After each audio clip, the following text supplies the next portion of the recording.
Sindh board ने BPS 14 की जो जॉब्स अनाउंस की हैं उसके लिए एक टेस्ट होने जाएगा। तो बाकी आपकी जॉब जो है उसी टेस्ट पे डिपेंड करेगी कि आपके जितने अच्छे नंबर होंगे तो आपको कंसीडर किया जाएगा। तो पास पेपर्स में से मैंने कुछ सवाल निकाले मैथमेटिक्स के, बाकी और सब्जेक्ट के भी मैं निकालूंगा। तो जो मैंने सवाल निकाले थे उनकी बात कर लेते हैं अभी।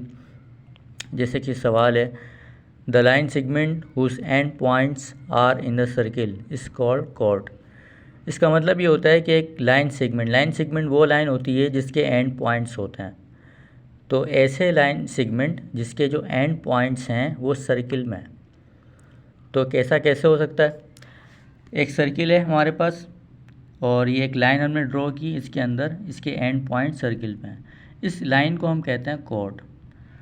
याद रहे कि एक ऐसी कॉर्ड जो सर्किल की सबसे बड़ी कॉर्ड होती है वो डायमीटर होती है।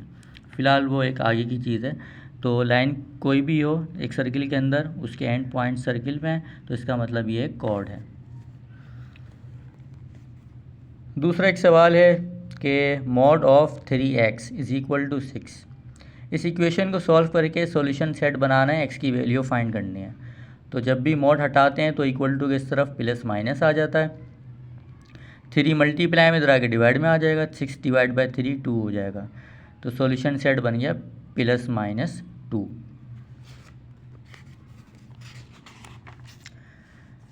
एक सवाल है हमारे पास, अ मैट्रिक्स हैव ऑर्डर। एक मैट्रिक्स है जिसका ऑर्डर है m multiply n, m by n। क्योंकि कोई भी मैट्रिक्स हो उसकी रोज होती हैं, कॉलम होते हैं। जैसे अगर किसी मैट्रिक्स की, जैसे ये एक मैट्रिक्स है हमारे पास, इसकी 2 रोज़ हैं 2 कॉलम हैं, तो इसका मतलब 2 बाई 2 का है। ये एक मैट्रिक्स है, इसकी 3 रो हैं और 1 कॉलम है। हॉरिजॉन्टल रो होती है, वर्टिकल जो है वो कॉलम होता है। तो इसका जो ऑर्डर बनेगा वो 3 बाई 1 बनेगा। फ़िलहाल हमें दिया हुआ है m बाई n, हमें पता नहीं है कि कौन सी रो, क्या रोज़ हैं क्या कॉलम है, बस ये दिया हुआ है m by n। And B matrix जो है ऑर्डर उसका है n बाई पी।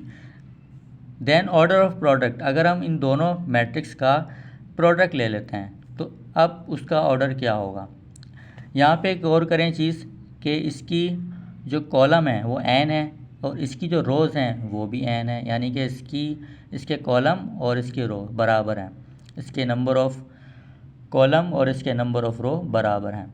अगर ऐसा हो, किसी दो मैट्रिक्स के number of column number of rows बराबर हो, तो उसका जो ऑर्डर बनेगा वो बनेगा m multiply m by P, यानी कि इसकी रोज़ ले लेंगे और इसका कॉलम ले लेंगे।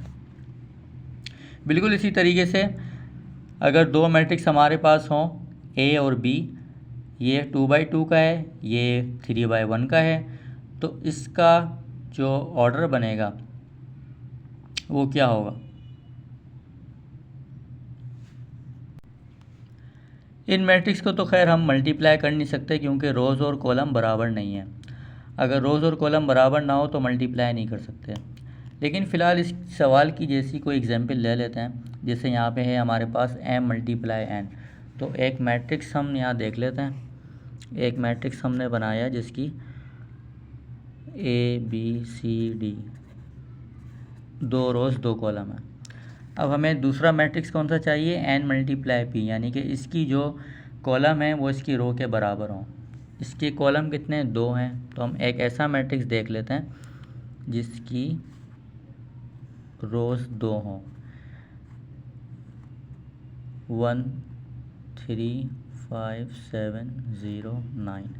इसकी 2 रोज़ हैं 3 कॉलम है, यानी कि इसके कॉलम इसकी रोज़ के बराबर हैं। तो क्या होगा, इसके रोज़ ले लेंगे यानी कि 2 रोज़ हैं और इसके कॉलम देख लेंगे, कॉलम कितने, 3।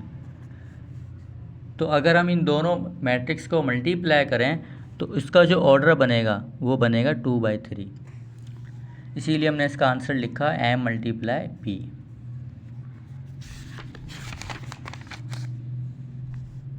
एक सवाल हमें दिया हुआ है, which represent a percent increase of 20%।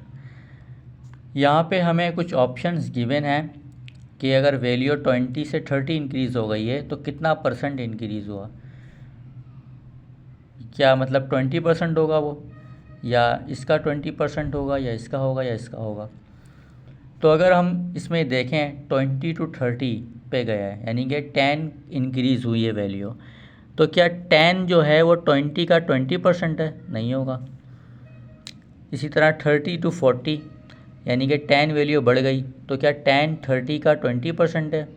Of course नहीं है, वैसे ही नज़र आ रहा है। अच्छा, अगर हम इसका चेक करें कि 50 to 60 पे गई है वैल्यू और 10 का इंक्रीज़ हो गया, तो क्या 10 50 का 20% है? तो इसको चेक भी कर लेते हैं। वैसे तो समझ में आ रहा है कि है, लेकिन अगर हम इसको कैलकुलेट करना चाहें तो वो भी कर सकते हैं। अगर हमें किसी चीज़ की परसेंटेज निकालनी है, मिसाल के तौर पे हमें निकालना है 50 का 20%, तो कैसे निकालेंगे? 20% ऑफ 50 चाहिए हमें। परसेंट यानी कि 1/100, ऑफ का मतलब है मल्टीप्लाई 50।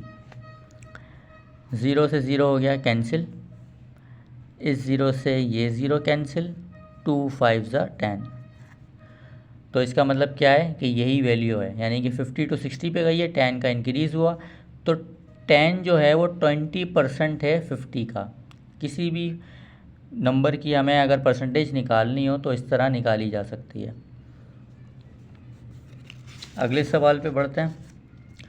अच्छा, अब हमें एक सवाल दिया हुआ है, during a thunder storm the outdoor temperature went from 88 Fahrenheit to 77 Fahrenheit, find the percent of decrease.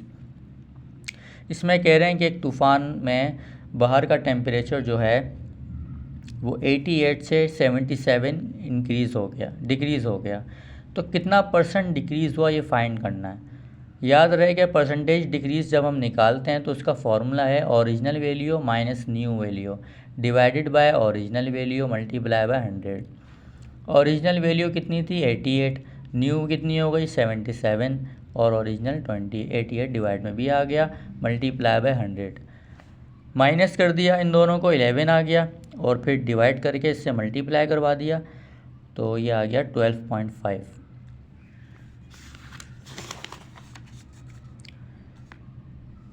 ये कॉन्सेप्चुअल क्वेश्चन है। A relation in which one quantity increases in the same proportion by decreasing the other. इसमें कह रहे हैं कि एक ऐसा relation जिसमें वन क्वांटिटी इंक्रीज़ हो गई है, one quantity increase in the same proportion by decreasing the other, और दूसरी जो है वो डिक्रीज़ हो गई है, एक इंक्रीज़ हो गई दूसरी डिक्रीज़ हो गई, तो ऐसे रिलेशन को कहते हैं इन्वर्सली प्रोपोर्शनल। और अगर दोनों इंक्रीज़ होते तो इसका मतलब होता डायरेक्टली प्रोपोर्शनल। अगले सवाल पे आते हैं। The sum of 2400 is shared among Nida, Nadia and Ammara. If Nida received 600 and remaining amount is shared between Nadia and Ammara in the ratio of 4:5 respectively, how much does Ammara receive? इस सवाल को मैं ज़रा समझा देता हूँ पहले कि इसमें एक हमें सम दिया हुआ है शेयर्स का 2400, ठीक है। अब उसमें से हमने 600 रुपये दिए निदा को, अब बाकी कितने बचेंगे? 2400 में से हमने 600 निकाल दिए तो बचे 1800। अब इस 1800 को हमने डिवाइड किया किसमें? नादिया और अम्मारा में, और उस कितना किया हमें नहीं पता, उसका रेशो दिया हुआ है 4:5। तो इसका मतलब क्या है कि नादिया और अम्मारा का जो हमें रेशो दिया हुआ है वो 4:5 है, ठीक है। अब करना क्या होता है, सबसे पहले हम निकालते हैं sum of ratio. Sum of ratio कितना है? 4 + 5 9 आ गया, ठीक है। अब करते क्या है, इसमें हमें ये पता है कि जो 4 है रेशो ये नादिया का है, तो अगर हमें नादिया का शेयर फाइंड करना है, शेयर ऑफ नादिया कितना है? 4 है रेशो, डिवाइड कर देंगे टोटल अमाउंट से, कितना था 1800, और मल्टीप्लाई कर देंगे सम ऑफ रेशो से, कितना आ रहा है 9, 9 वन ज़ा 9, 9 टू ज़ा 18, 4/200। अब 4 को 200 से डिवाइड कर देंगे,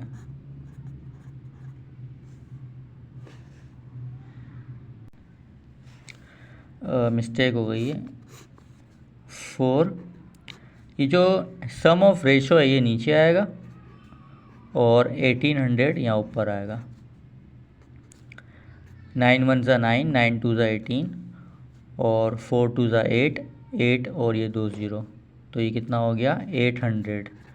यानी कि नादिया का जो शेयर है वो 800 है। अब हमें फाइंड करना है अम्मारा का।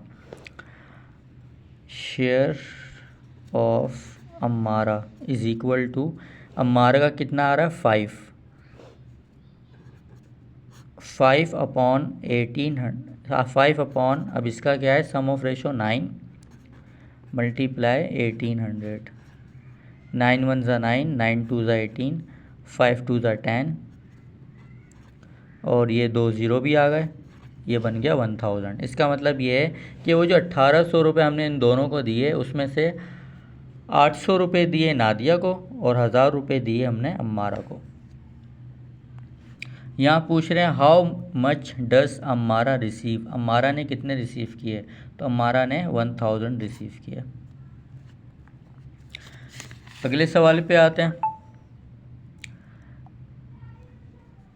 इन group data greatest value 21, lowest value 3 and number of interval 3, size of class क्या होगा।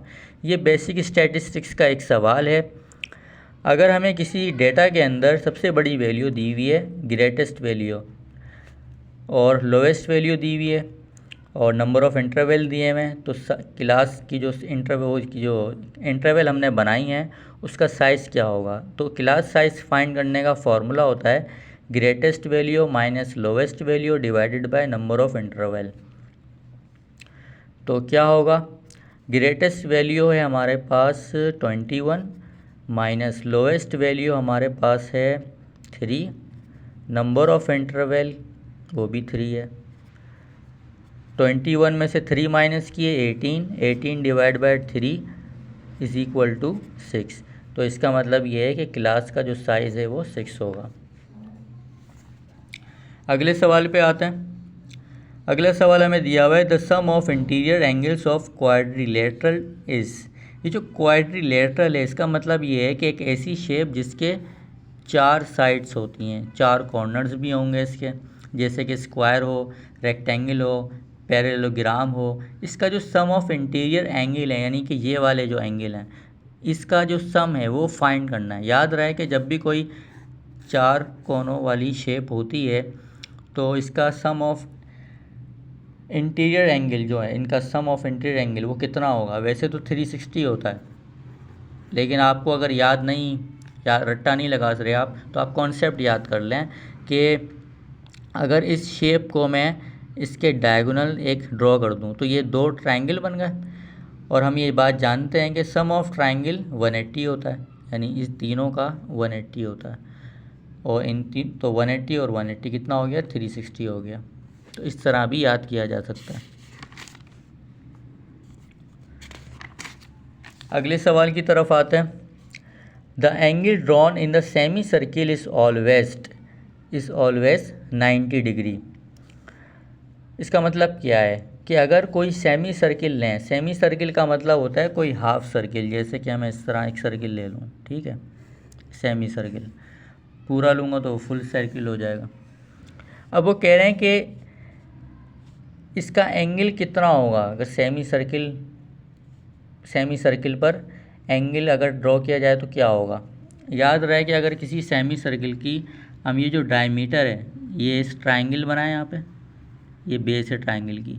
अब मैं इस पे कोई सा भी एक पॉइंट ले लूँ, मिसाल के तौर पे मैं यहाँ एक पॉइंट ले लेता हूँ अपने पास से, और मैं इसको यहाँ से ज्वाइन कर देता हूँ, तो हमेशा जो ये वाला एंगल होगा ये 90 डिग्री बनेगा, तो इसको राइट एंगल कहते हैं। अगले सवाल की तरफ आते हैं। Set of positive integers is greater than 2 and less than और equal to 6 in tabular form. Set of positive integers हैं, ग्रेटर होने चाहिए 2 से, यानी कि 2 शामिल नहीं है उसमें।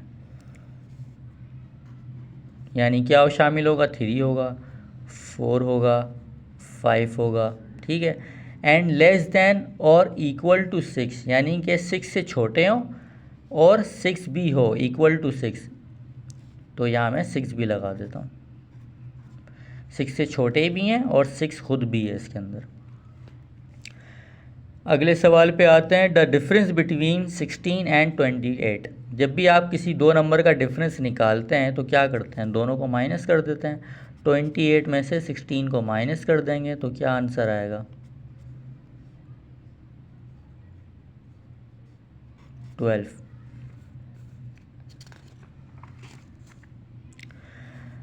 अच्छा, ये एक हमें मैट्रिक्स दिया हुआ है A इज़ इक्वल टू 1 0 0 1। इसको क्या कहते हैं? यूनिट मैट्रिक्स कहते हैं। इसका नाम है यूनिट मैट्रिक्स। ये सवाल है, एक सिंपलीफाई करना है इसको। √3, √5 और √15।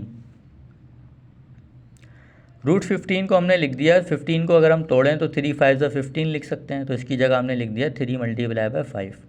फिर रूट अलग अलग कर दिए, √3 अलग कर दिया, √5 अलग कर दिया, इसको ब्रेक कर दिया। अब यहाँ भी √3 था, √3 की पावर कुछ नहीं है तो 1 है, यहाँ भी 1 है, तो √3 का स्क्वायर हो जाएगा। इसी तरह √5 का भी स्क्वायर हो जाएगा। स्क्वायर से रूट कैंसिल हो जाते हैं, 3 5 15 हो जाएगा। अच्छा, ये एक सवाल दिया हुआ है, ये भी कॉन्सेप्चुअल क्वेश्चन है। Quadrant P -4, -7। 4 क्वाड्रेंट होते हैं हमारे पास। X axis, y axis, negative x axis, negative y axis. ये पोर्शन जो है फर्स्ट क्वाड्रेंट होता है, ये second quadrant, third quadrant, fourth quadrant. अगर किसी भी पॉइंट का क्वाड्रेंट चेक करना है तो आपने क्या करना होगा? उसके साइन देख लेंगे। ये एक्स कोऑर्डिनेट है और ये वाई कोऑर्डिनेट है। एक्स कोऑर्डिनेट माइनस का है तो नेगेटिव एक्स एक्सिस ये रहा। वाई कोऑर्डिनेट भी माइनस में है तो इसका मतलब ये -y। अब -x और -y का जो पोर्शन है वो कौन सा है? थर्ड क्वाड्रेंट, तो इसका आंसर होगा थर्ड। ये सवाल एक सिंप्लीफिकेशन का सवाल है। 2/13 की पावर 6, फिर 2/13 की पावर 2, बीच में डिवाइड का साइन है, फिर होल पावर 3 है, फिर 2/13 मल्टीप्लाई में आ रहा है, इसकी पावर -9 है।